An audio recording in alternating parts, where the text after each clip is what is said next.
দেওয়ার ঘটনাও ঘটে। আদিবাসীদের উপর হামলার ঘটনায় একজনকে বহিষ্কার করা হয়। বৈষম্য বিরোধী ছাত্র আন্দোলনের নাম ব্যবহার করে বিভিন্ন জায়গায় চাঁদাবাজির ব্যাপক অভিযোগও পাওয়া যাচ্ছে। আগস্টের পর এমন অভিযোগ আরো বেড়েছে। বিশেষ করে কিছু নেতার বিরুদ্ধে উঠেছে বিপুল অর্থ হাতিয়ে নেওয়ার অভিযোগ। আগস্টের শেষ দিকে বৈষম্য বিরোধী ছাত্র আন্দোলনের সমন্বয়ক সার্জিস আলম ও হাসনাত আব্দুল্লাহ দুদকে সাংবাদিকদের সামনে স্বীকার করেছিলেন সমন্বয়কদের নাম ভাঙিয়ে মিথ্যা মামলা ও চাঁদাবাজির চেষ্টা হচ্ছে।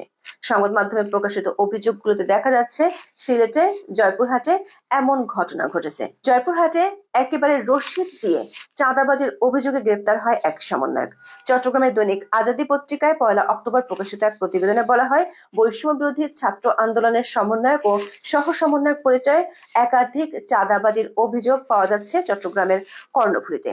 এতে সমন্বয়ক পরিচয়ে কর্ণফুলীর বিভিন্ন মিল ফ্যাক্টরি ও কারখানায় চাঁদাবাজি, ভূমি দখল, বেদখল, ব্যবসার নামে নানা চাপ প্রয়োগে নিরীহ মানুষের ব্যবসা হাতিয়ে নেওয়ারও অভিযোগ পাওয়া যাচ্ছে। কক্সবাজার, রাজধানীর উত্তরা, ফেনী, লক্ষ্মীপুর, রাজশাহীতে একই ধরনের ঘটনা ঘটেছে।